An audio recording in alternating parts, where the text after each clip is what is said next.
En el pasaje que estábamos compartiendo ya por el tercer domingo, que es el de Lucas 4, 16 al 21, nosotros habíamos visto que el Señor se presenta Él mismo como, o sea, en aquella sinagoga ese día no quedó ninguna duda para los que estaban escuchando, que el que estaba hablándoles, el que había abierto el rollo y estaba leyéndolos para ellos, se estaba identificando con el Mesías que ese texto hacía referencia. El mismo Señor Jesús dice: hoy, aquí, en este momento, con ustedes está aquel de quien está hablando este pasaje. Y hay unas características que son mencionadas en ese pasaje, que son las que hemos estado viendo. El Señor ha sido ungido para dar buenas nuevas a los pobres. Me ha enviado a sanar a los quebrantados de corazón. Y eso es lo que el Señor ha estado haciendo todo ese tiempo. Y sigue haciendo. A pregonar libertad a los cautivos y vista a los ciegos. Eso es lo que veíamos el domingo pasado. Yo quisiera ver este puntito. A poner en libertad a los oprimidos. Quiero centrarme solo en ese pasaje.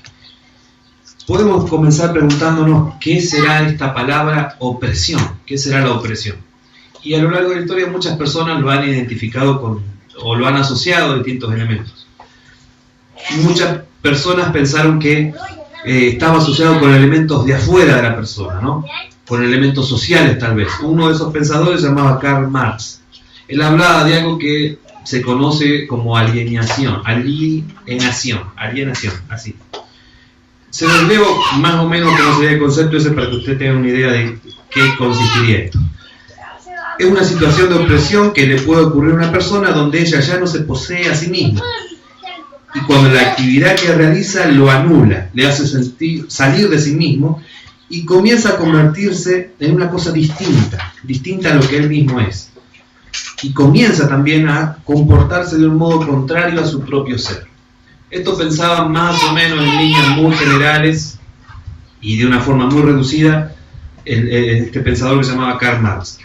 Y él lo asociaba a esta alienación, a este salirse del hombre de sí, a que hay gente que dispone o que tiene algo que se llamaba propiedad privada, es decir, que tiene el capital, para que muchísima otra gente tenga que trabajar para esta persona y hacer lo que sea necesario, porque no tiene el capital, no tiene la propiedad privada.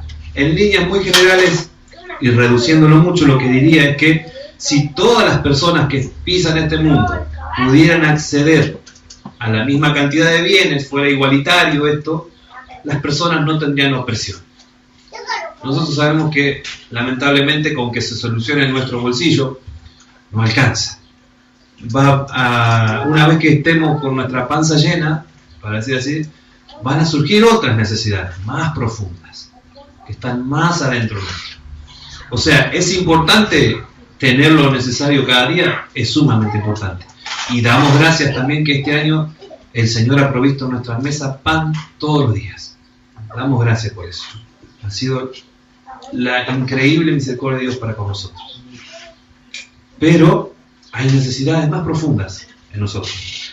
Otras personas han dicho que el camino para dejar de ser un pueblo oprimido es la educación. Que si nosotros nos educamos vamos a ser libres, y no es malo educarse, es buenísimo. Pero nosotros sabemos que muchas de las personas que le han robado más a Argentina y a muchos otros países han sido personas muy educadas. Así que no alcanza la educación para hacer de nosotros personas buenas o personas libres de la tentación de robar, por ejemplo. Hace falta algo más profundo.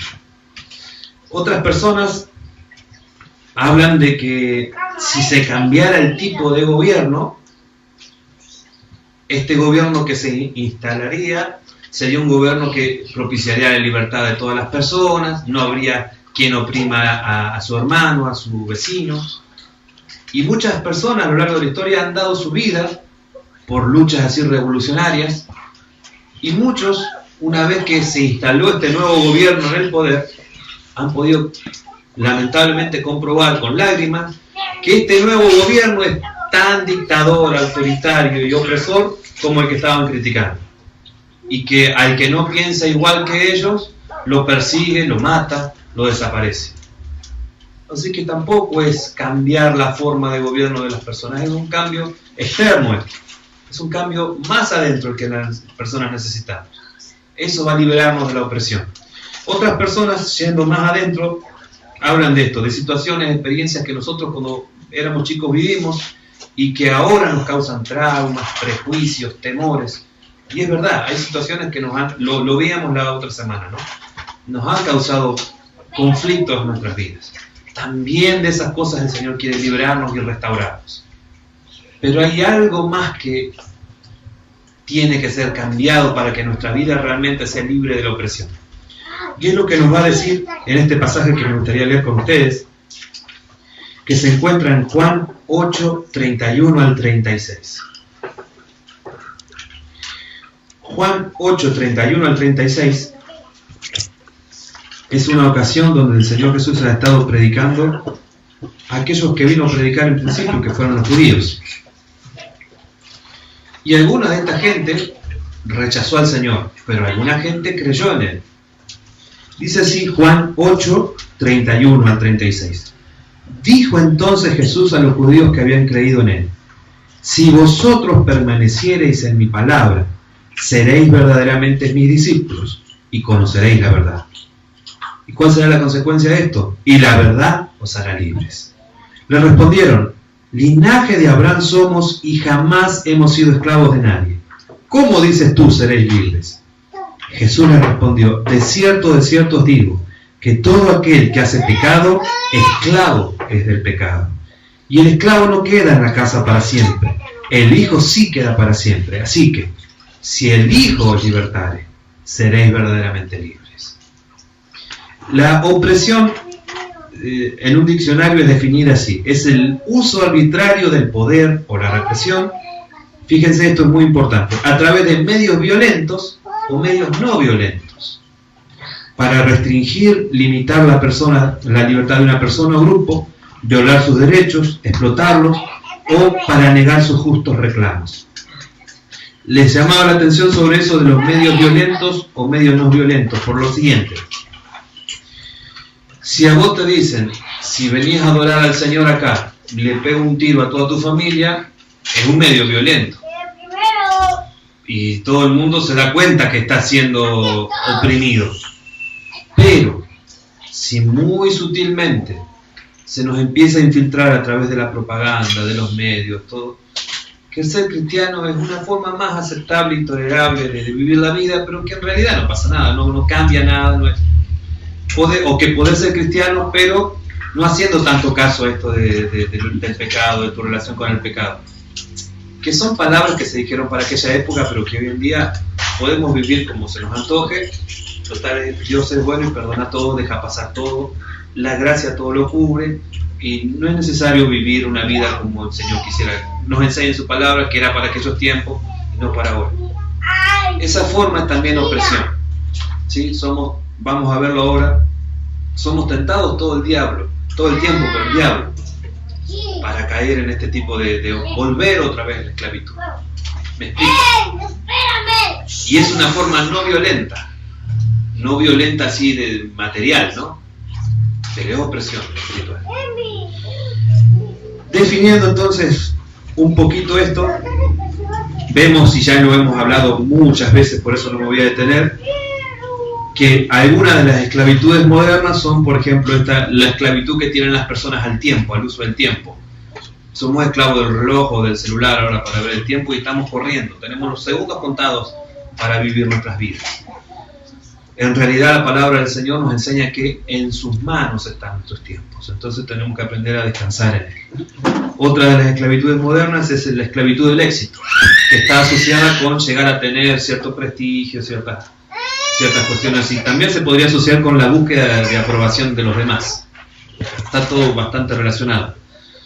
Todo esto se nos pasa, o sea, perseguir estas cosas o ser esclavo a esto, cuando experimentamos el amor profundo de Dios, nos sentimos amados realmente por Dios y Él satisface esta necesidad. Una necesidad que todos los seres humanos tienen, ¿no? De que otro lo acepte, lo quiera, de amar y de ser amado.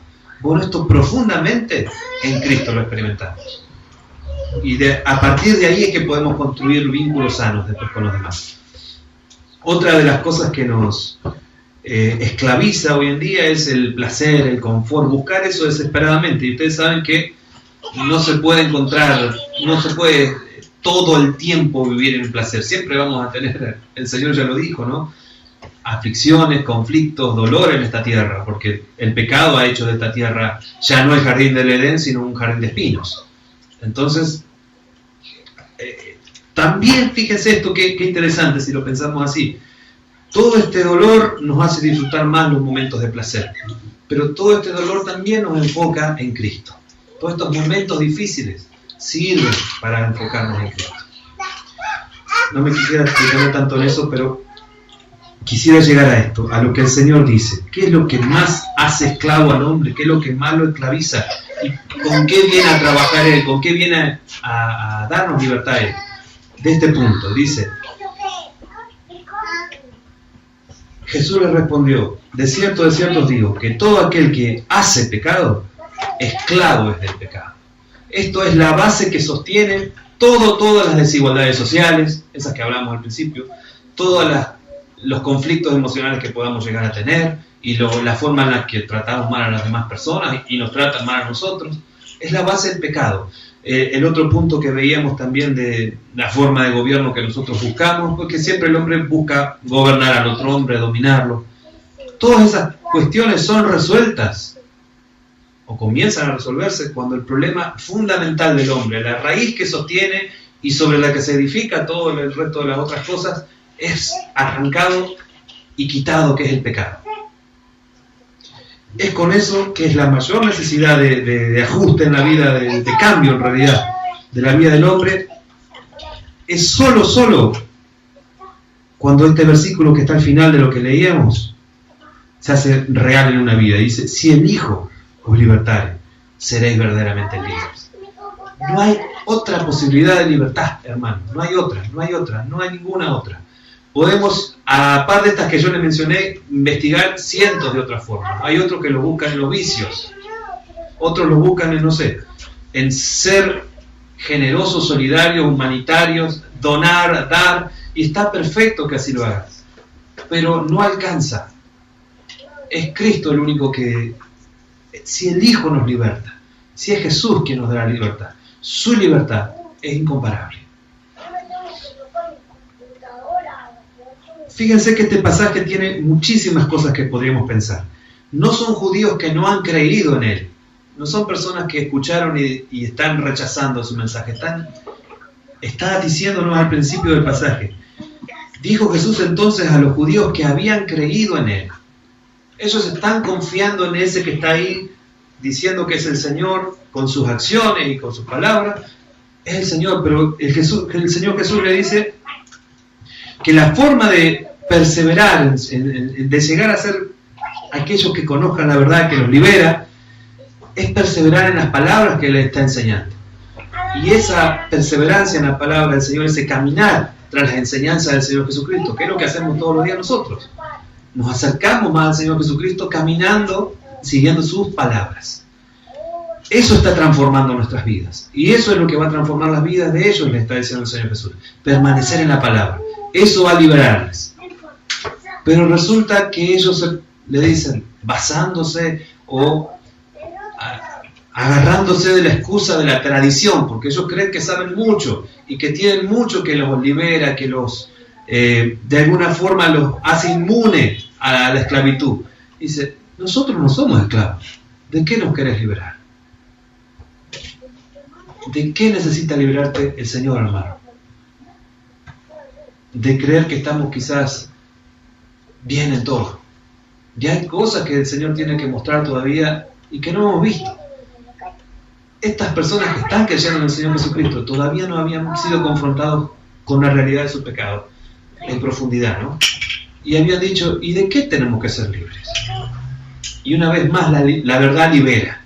Y le dice: vean la realidad. Del pecado tienen que ser libres. Del pecado.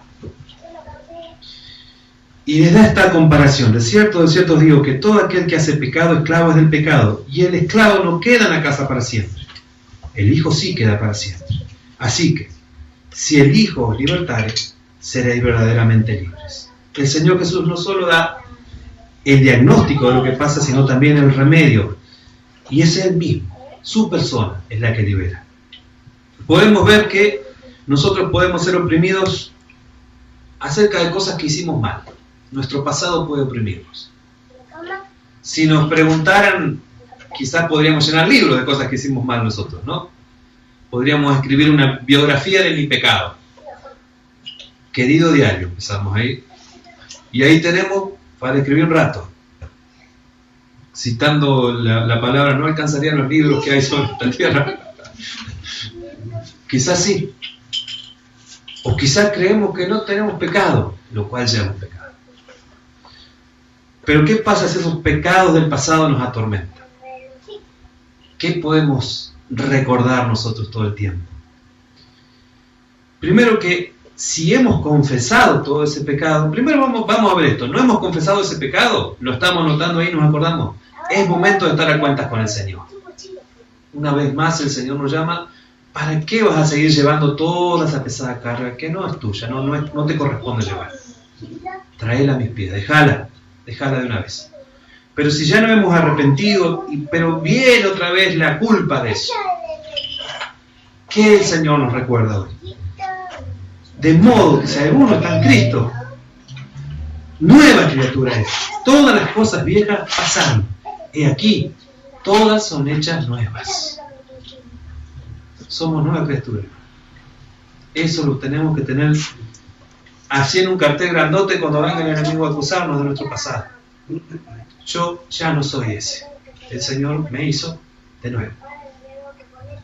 ¿Puede nuestro presente ser de opresión para nosotros? Claro que sí. Es lo que hablábamos hoy, ¿no? Dice la palabra que vuestro adversario, el diablo, como león rugiente, anda alrededor buscando a quien devorar. Da esa comparación, ¿no? Un león que tiene hambre y que a lo primero que se cruce no va a tener piedad, pero ni nada de piedad, porque su mayor deseo es comer. Su instinto es comer. El instinto del diablo es destruir nuestras vidas, dañarnos de la forma más perversa que pueda. Pero ¿qué dice al principio este pasaje? Sed sobrios y velad. No bajemos nunca la guardia, porque la tentación se vale de eso. Del momento en que nosotros quizás tenemos un momento así de comunión con el Señor tan profunda y ya estamos tan llenos del Señor y tan satisfechos en el Señor. Ahora voy a hacer otras cosas porque ya me satisfice del Señor. Creo que así es verdad. Nunca debemos estar satisfechos del Señor. Ser sobrios y velar este mandato para evitar caer en tentación. El Señor les dijo a sus discípulos, velen conmigo esta noche para evitar caer en tentación. Lo hicieron los discípulos, cayeron en tentación después. Pedro casi mata a alguien y casi nos matan a todos también. Velemos y estemos en oración. Futuro. ¿Puede el futuro convertirse en algo opresivo para nosotros? ¿Qué pasará este año con mi trabajo?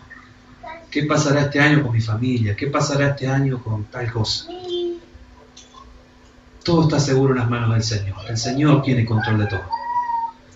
Es el Señor el que es dueño de nuestra vida, de nuestro tiempo, ha limpiado nuestro pasado, está transformando nuestro presente y tiene un futuro glorioso para nosotros. Es lo que nos promete acá en su palabra y dice, no se turbe vuestro corazón, creéis en Dios, creed también en mí. En la casa de mi Padre muchas moradas hay, si así no fuera, yo lo hubiera dicho. Podemos confiar en Él porque siempre nos dice la verdad. Voy pues a preparar lugar para vosotros, y si me fuere y os prepararé el lugar, vendré otra vez y os tomaré a mí mismo, para que donde yo estoy, vosotros también estéis. Y sabéis a dónde voy, y sabéis el camino. Y Pablo nos recuerda, pues tengo por cierto que las aflicciones del tiempo presente no son comparables con la gloria venidera que en nosotros ha de manifestarse. ¿Cómo nos libera el Señor? ¿Cómo ha hecho esta obra preciosa de liberación? Hay un pasaje que, si ustedes me acompañan, se encuentra en Efesios 1:7 al 8. Fíjense cómo Él ha pasado nuestras vidas de ser esclavos a personas redimidas, compradas con su sangre. ¿Cómo nos pone en libertad el Señor? Efesios 1, 7 al 8 dice así: que en Cristo, en quien tenemos redención por su sangre, el perdón de pecados según la riqueza de su gracia, que hizo sobreabundar para con nosotros. El Señor nos libera poniéndonos a cuenta con el Padre, liberándonos de la raíz que produce todo el mal sobre la tierra y sobre todas nuestras relaciones, y es el poder destructivo del pecado. Él corta de raíz con el poder destructivo del pecado. Hay otro pasaje que se lo leo rapidito, está en 1 Pedro, dice así: sabiendo que fuisteis rescatados de vuestra vana manera de vivir, la cual recibisteis de vuestros padres, no con cosas corruptibles como oro o plata, sino, fíjense con qué cosa, sino con la sangre preciosa de Cristo, como de un cordero sin mancha y sin contaminación. El Señor entonces nos libera redimiéndonos, pagando un precio por nosotros con su sangre, y también nos libera adoptándonos. Hay un pasaje muy precioso que después se los comparto en el grupo que dice así, es Gálatas 4, 4, 7. Pero cuando vino el cumplimiento del tiempo, y esto es lo que estábamos recordando estos días, ¿no? Cuando vino el cumplimiento del tiempo, fíjense lo que ha hecho Dios. Dios envió a su Hijo, nacido de mujer y nacido bajo la ley, para que redimiese a los que estaban bajo la ley, a fin de que recibiésemos la adopción de hijos. Y por cuanto sois hijos, Dios envió a vuestros corazones el Espíritu de su Hijo, el cual clama: Abba, Padre. Así que ya no eres esclavo, sino hijo, y si hijo, también heredero de Dios por medio de Cristo.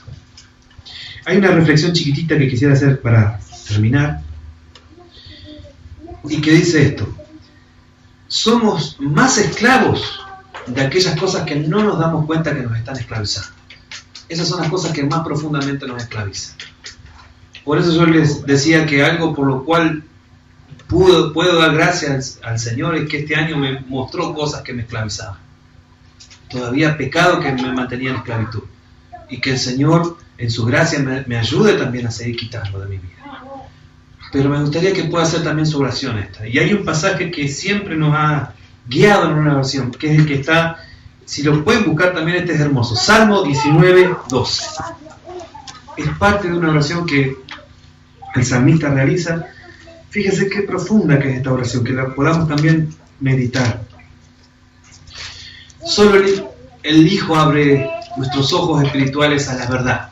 Cuando conocemos esta verdad es liberador. Saber la realidad a la que nos enfrentamos. Somos personas que vivimos en una relación tan estrecha con el pecado que no nos damos cuenta que somos pecadores. Pero Él nos muestra nuestro pecado y nos hace dar cuenta de que no es que porque hacemos pecado somos pecadores, sino que porque nuestra raíz es el pecado, todo lo que hacemos es pecado también. Y Él cambia eso. Y eso comienza ya no a ser parte de nuestra naturaleza, Él nos cambia. Y Él nos da libertad. Dice así esta oración que está en el Salmo 19, 12. ¿Quién podrá entender sus propios errores? Paro acá. ¿Podemos nosotros por nosotros mismos darnos cuenta de nuestro pecado? Sin la luz del Señor Jesucristo no podemos. Pero el que es la luz del mundo quiere como a esos judíos que habían creído en Él, mostrarnos nuestros pecados. ¿Y cómo concluye esta oración? Líbrame de los pecados, ¿no?, que me son ocultos. Aún hay cosas dentro nuestras que no las vemos como pecado o que todavía no pudimos ver con claridad que son pecados. Que en este año podamos trabajar en eso. El Señor, con toda, pero esto me animo a decir que el 100% es así. El Señor quiere mostrarnos pecados en nuestra vida para que lo quitemos. Que lo podamos hacer con su ayuda. Esto es alentador. Nos estamos pareciendo más a Él. Esto es un motivo de gozo, hermanos. El Señor quiere liberarnos. Si hubo una persona que con toda libertad pisó esta tierra, fue Él. Porque no había nada que lo atara. no había pecado en él que lo atara. Él dice que lo que esclaviza es el pecado. Él no conoció el pecado, él era libre. Hacia ahí nos dirigimos, hacia esa libertad, hacia Cristo que es nuestra libertad. Gracias te damos, Señor, por tu palabra, que podamos conocer cada vez más a través de tu palabra y por la obra de tu Espíritu Santo nuestra vida, Señor, de esta libertad, Señor.